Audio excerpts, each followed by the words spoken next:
पाकिस्तान के एक मशहूर लेखक हैं अनवर मकसूद। दरअसल वो लिखते हैं और कहते भी हैं कि पाकिस्तान पूरी दुनिया में नमक पैदा करने में, नमक उत्पादन में दूसरे दर्जे का देश है, यानी कि दूसरे नंबर पर आता है। अगर बात करें नमक हराम पैदा करने में तो पाकिस्तान अव्वल दर्जे का देश है, नंबर 1 का देश है। दरअसल 19 दिसंबर 2023 को सना अहमद नाम की एक पाकिस्तानी पत्रकार होती हैं। सोशल मीडिया पर वो इंटरव्यू कर रही थी। सामने एक लेखक है जिनका नाम नवील होता है। नवील से सवाल किया जाता है और नवील ने अनवर मकसूद का वो हवाला दिया कि पाकिस्तान नमक पैदा करने में दूसरे नंबर पर है तो नमक हराम पैदा करने में पहले नंबर का देश है। वो कहते हुए थोड़ा झिझकते हैं, परेशान होते हैं। कहते हैं कि जब कोई पाकिस्तानी किसी दूसरे देश में जाता है, दूसरे मुल्क में जाता है, तो जब एयरपोर्ट पर पहुंचते हैं तो उसके एक एक कपड़े को उतारा जाता है, तस्दीक की जाती है, देखा जाता है कि कहीं इसके पास कोई हथियार तो नहीं है, कोई इसके पास कोई आपत्तिजनक सामान तो नहीं है। और जब उसे ये तस्दीक कर लिया जाता है तब उसको कपड़े दिए जाते हैं। यानी कि हर पाकिस्तानी को दूसरे मुल्कों में जाने पर इसी तरह की शर्मिंदगी का शिकार होना पड़ता है। और ये तब होना पड़ता है जब इस देश के बहुत सारे ऐसे मामले सामने आए हैं जिसकी वजह से ये देखा जाता है कि हाँ, पाकिस्तान दहशतगर्द को ज़्यादा तवज्जो देता है, तरजीह देता है। यही नहीं, हिंदुस्तान ने भी कई ऐसे लोगों के नाम दिए, एक लिस्ट दी कि ये इतने इतने लोगों ने हमारे देश में दहशत फैलाई है और इन्हें तुम्हारे देश में है, तुम इन्हें वापस कर दो। लेकिन कभी भी पाकिस्तान ने इस बात को स्वीकार ही नहीं किया और यही कारण है कि पूरी दुनिया में उसकी बदनामी होती चली जाती है, लेकिन वो फिर भी बाज नहीं आता। एक खबर सोशल मीडिया पर ट्रेंडिंग होने लगती है। दरअसल उसमें कहा जाता है कि दाऊद इब्राहिम को किसी ने जहर दे दिया है। बस ये खबर जब सोशल मीडिया पर ट्रेंड होने लगती है तो हर कोई ये जानने के लिए आतुर हो जाता है कि आखिरकार दाऊद इब्राहिम के साथ हुआ क्या है। वही दाऊद इब्राहिम जो भारत का मोस्ट वांटेड अपराधी है, मोस्ट वांटेड डॉन होता है, आतंकवादी होता है। आज कहानी उसी पूरे प्रकरण की। आखिरकार दाऊद इब्राहिम के साथ हुआ क्या है, किसने क्या किया है, क्या नहीं किया है, इसको ही जानने की, इसको ही समझने की कोशिश करेंगे। आदाब, नमस्कार, सत श्री अकाल। मैं उस्मान सैफी। आज की जो सच्ची घटना मैं आपको सुनाने जा रहा हूँ, ये सच्ची घटना शुरू होती है पड़ोसी मुल्क पाकिस्तान से। बात कर रहा हूँ 17 दिसंबर 2023 को। सुबह से ही इंटरनेट पर मंदी सी छाई जाती है। उसका जो इंटरनेट सेवा थी ठप सी हो जाती है। इसके पीछे 2 कारण बताए जा रहे थे। एक कारण ये कि जो पाकिस्तान के पूर्व प्रधानमंत्री इमरान हैं, उनकी पार्टी के लोग प्रदर्शन कर रहे थे। ऐसा ना हो कि इनका प्रदर्शन हाइप ले जाए और विपक्षियों को ऐसे मौका मिल जाए, तो इसलिए उस प्रदर्शन को दबाने के लिए, ख़त्म करने के लिए इंटरनेट की सेवाओं को ठप कर दिया जाता है। अब सोशल साइट चाहे कोई भी हो, गूगल हो, ट्विटर हो, यूट्यूब हो या इंस्टा हो, हर के जितने भी थे सब के सब ठंडे पड़ जाते हैं, शांत पड़ जाते हैं। लेकिन एक और खबर थी जो सोशल मीडिया पर तैरने लगती है। दरअसल उसमें बताया जाता है कि पाकिस्तान के कराची में रहने वाले अंडरवर्ल्ड डॉन दाऊद इब्राहिम को किसी ने जहर दे दिया है और जहर देने के बाद उन्हें जल्दी से आगा हॉस्पिटल लेके गए हैं, वहाँ पर उनका इलाज चल रहा है। अब ये खबर सोशल मीडिया पर तैर रही थी। तैरते तैरते अब लोगों ने इसे, जो खासकर यूट्यूबर्स होते हैं, उन्होंने इस पर खबर बनानी शुरू कर दी। हालांकि जो मेन स्ट्रीम मीडिया होती है इस खबर के इर्द गिर्द भी नहीं जाती, दूर तक इसको कवर नहीं करती। एक पत्रकार हैं आरजू काजमी, जो कि पाकिस्तान की हैं। उन्होंने 14 मिनट 31 सेकंड की एक वीडियो बनाई और अपलोड कर दी। जबकि इंटरनेट नहीं था, उन्होंने VPN का सहारा लिया। सहारा लेने के बाद इसी वीडियो को बनाया, अपलोड किया। अपलोड करते ये वीडियो ट्रेंडिंग में आ जाता है। पाकिस्तान ही नहीं बल्कि हिंदुस्तान के भी अलग अलग हिस्सों में इस वीडियो को देखा जाने लगा और लोगों ने बस इसमें इतनी दिलचस्पी दिखाई कि आखिरकार दाऊद इब्राहिम को हुआ क्या है, यही जानने के लिए।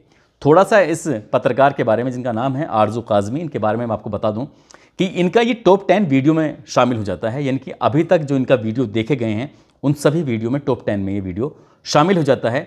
साल 2009 से ये यूट्यूब पर काम कर रही हैं, वीडियो बनाती हैं, अपलोड करती हैं और आज तक इन्होंने 2287 वीडियो इन्होंने बनाए हैं। सबसे ज़्यादा जो वीडियो इनका देखा गया है वो अभी तक अधिकतम 601 के, यानी कि 6,01,000 लोगों ने इनका अधिकतम वीडियो देखा है। अब जैसे ही ये वीडियो बनाकर डालती हैं, अब पाकिस्तान का तो पता नहीं लेकिन हिंदुस्तान में इनकी वाहवाही शुरू हो जाती है और हर कोई जानने लगता है कि आखिरकार आरजू काजमी हैं कौन, कैसा वीडियो बनाया है, क्या मामला है। अब यहाँ के कुछ जो ट्रेंडिंग मीडिया होती है, मेन स्ट्रीम मीडिया होती है, मेन स्ट्रीम मीडिया ने इन्हें अपने चैनल पे लिया और इनसे जानने की कोशिश की। तो उन्होंने कहा कि जी, दावा किया गया है, ऐसा सोशल मीडिया पर चल रहा था और मैंने भी ये खबर बनाई और बनाते ही इसके बारे में तस्दीक करने की कोशिश की। हमारे कुछ साथियों ने, जो दाऊद इब्राहिम के समधी हैं, बताया जाता है कि दाऊद इब्राहिम ने मुंबई में भी एक शादी की थी और जब यहाँ से भाग जाते हैं तो जब जाके पाकिस्तान में जाके शरण लेते हैं तो वहाँ भी शादी कर लेते हैं। उनको एक बेटी पैदा होती है और उस बेटी की शादी करते हैं।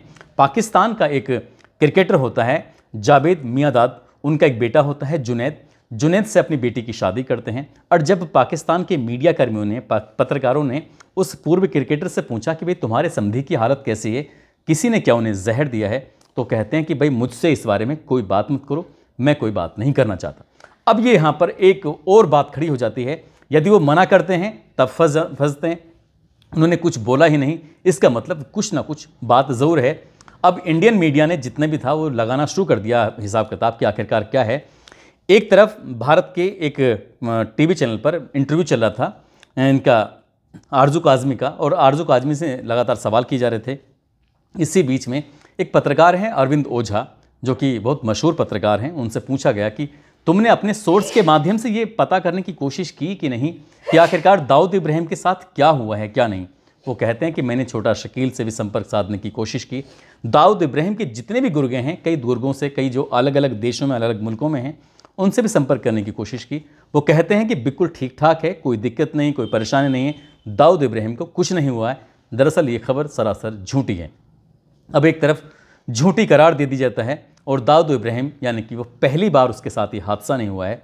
पहली बार की अगर बात करें साल 2016 में पाकिस्तान से ये खबर आती है कि उनकी टांग में गैंग्रीन हो गया है और टांग में सेप्टिक होने की वजह से पूरी शरीर बेकार हो जाता है, उनकी मौत हो जाती है।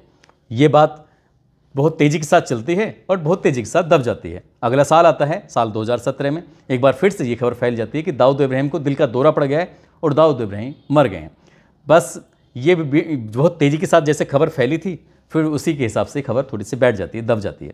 2-3 साल बीत जाते हैं। साल 2022 में ये पता चलता है कि दाऊद इब्राहिम को कोरोना हो गया है और दाऊद इब्राहिम मर चुका है। फिर ये बहुत तेज़ी के साथ खबर फैलती है और उसके बाद फिर खबर दब जाती है। और अब साल 2013 में 17 दिसंबर 2023 को ये खबर फैलती है कि कराची में जब वो अपने घर में थे तो किसी ने उन्हें खाने में जहर मिलाया और जहर मिलाने के बाद दे दिया और वो अब ज़िंदगी और मौत की जंग लड़ रहे हैं।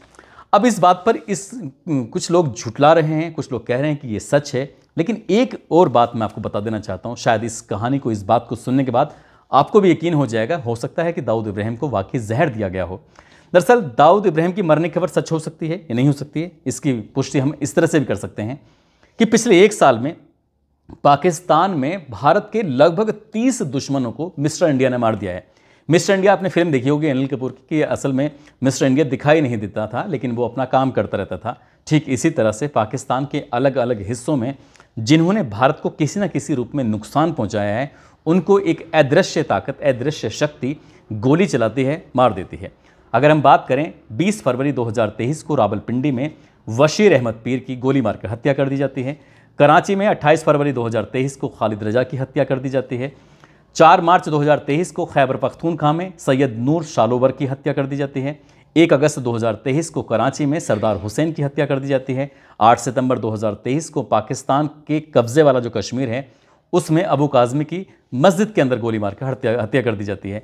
11 अक्टूबर 2023 को सियालकोट में शाहिद लतीफ़ की हत्या कर दी जाती है। इसी तरह से मुल्ला बहोर, दाऊद मलिक, मोहम्मद सलीम, ख्वाजा शाहिद, अकरम खान, तारिक रहीम, मोहम्मद मुजम्मिल और हंजला अदनान, इस सहित लगभग 30 ऐसे लोग जो कि भारत के मोस्ट वांटेड होते हैं, उनकी कहीं ना कहीं किसी न किसी जाकर कोई अज्ञात व्यक्ति गोली मारकर हत्या कर देता है। और ये जितने भी लोग होते हैं ये कहीं ना कहीं भारत को चोट देने वाले थे, परेशान करने वाले थे। अब इस बात से खुशी भी जाहिर होती है कि हाँ वाकई जो भारत के दुश्मन हैं उस दुश्मन को पाकिस्तान देश के अंदर कौन मार रहा है। तो लोग अंदाज़ा लगाते हैं, जैसे फिल्मों के अंदर आपने देखा होगा कि रो का जो एजेंट होता है वो किसी न किसी रूप में भेष बदल के रहता है। जैसे कि अजीत डोभाल का ये किताब रखी हुई है, इनकी भी मैंने एक कहानी पढ़ी थी कि अजीत डोभाल 15 साल तक पाकिस्तान में रहे थे और वहाँ पर एक उसमें दाढ़ी बढ़ाकर ऐसे रहते हैं, रो एजेंट थे और उन्होंने किस तरह के काम किए थे सहज ही अंदाज़ा लगा सकता है। हो सकता है कि इंडिया के रो एजेंट इस तरह के बदमाशों को, इस तरह के लोगों को, आतंकवादियों को ठिकाने में लगा रहे हों। हो सकता है कि इतनी टाइट सिक्योरिटी के बाद भी इसके दाऊद इब्राहिम को किसी ने जहर दिया हो और उसको मारने की कोशिश की हो।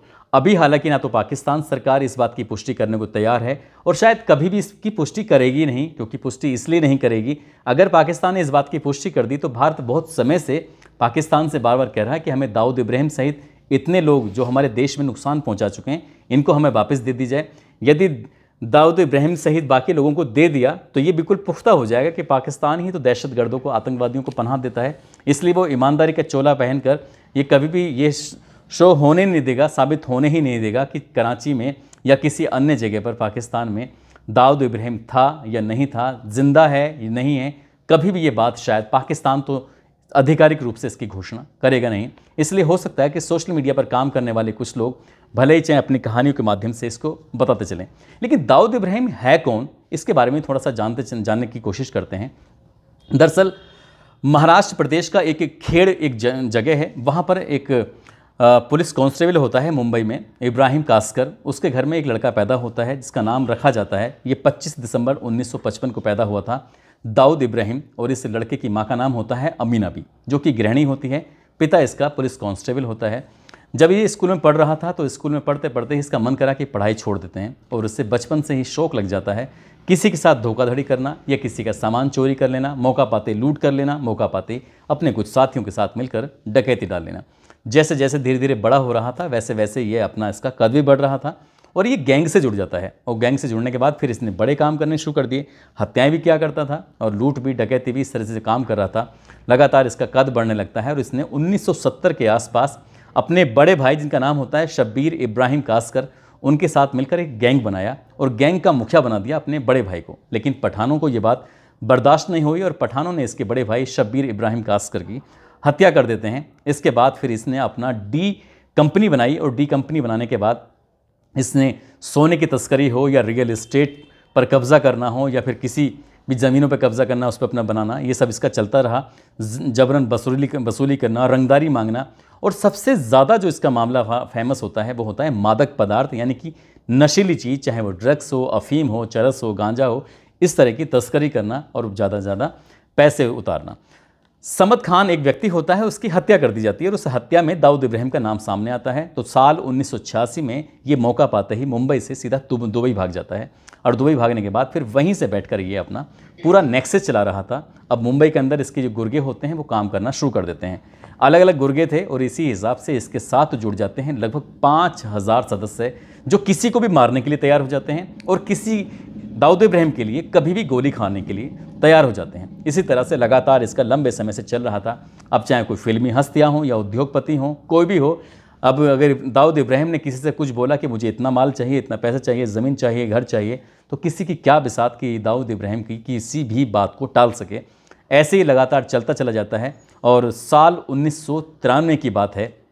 1993 में मुंबई के अलग अलग 12 हिस्सों में बम ब्लास्ट हो जाते हैं और जब बम ब्लास्ट होते हैं तो इसमें लगभग 27 करोड़ रुपए का नुकसान होता है। 257 लोगों की इसमें मौत हो जाती है और 713 लोग इसमें घायल हो जाते हैं। अब पुलिस जब इस मामले की जांच करती है, इंटरपोल इस मामले की जांच करती है, एनआई जांच करती है, तो पता चलता है कि इस पूरे 12 के 12 सीरियल ब्लास्ट का जो मास्टरमाइंड होता है वो मास्टरमाइंड दाऊद इब्राहिम होता है। और तभी से इस भारत की अलग अलग संस्थाओं को इस दाऊद इब्राहिम की तलाश शुरू हो जाती है। साल 2003 में इंटरपोल इस पर एक इनाम घोषित करता है। वो इनाम था $2.5 लाख अमेरिकी डॉलर का, जिसकी 2.5 करोड़ अमेरिकी डॉलर, 2.5 करोड़ अमेरिकी डॉलर को यदि आज हम उसको गुणा करते हैं 83 रुपये से, तो आप अंदाज़ा लगा सकते हैं कि कितना रुपये बैठ जाएगा।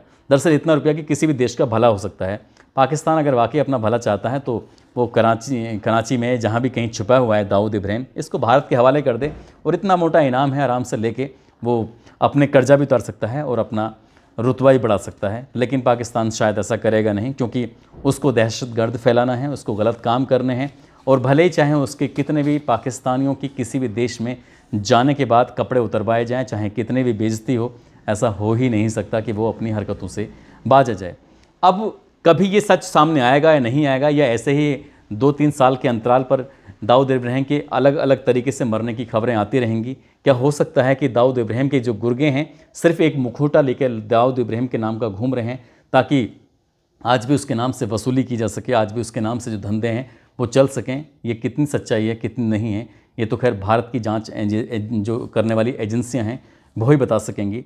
दोस्तों, इस पूरे घटनाक्रम को, पूरे दास्तान को सुनाने का उद्देश्य किसी को परेशान करना नहीं है, किसी का दिल दुखाना नहीं है, बल्कि आपको जागरूक करना है, आपको सचेत करना है। और जाते जाते आज जगत पाल सिंह हैं और करण सिंह हैं। आज इनका जन्मदिन है, इनको जन्मदिन की ढेरों सारी शुभकामनाएं, बहुत बहुत मुबारकबाद। साथ ही कुछ लोगों ने नाम लेने की अपील की है, जिसमें आकाश कुमार हैं, गुलाम अली, रमज़ान अली, अखिलेश कुमार, लोकपाल सिंह, आदिल खान, गिरिराज सिंह, अजहर नियाज, मोहम्मद फैयाज, कुंदन कुमार, और रिंकू सिंह, मनोज गिरी, जीवन शर्मा, इलीजा गुप्ता, अरविंद शर्मा। आप सब लोग अपना ख्याल रखें, सुरक्षित रहें। जय हिंद, जय भारत।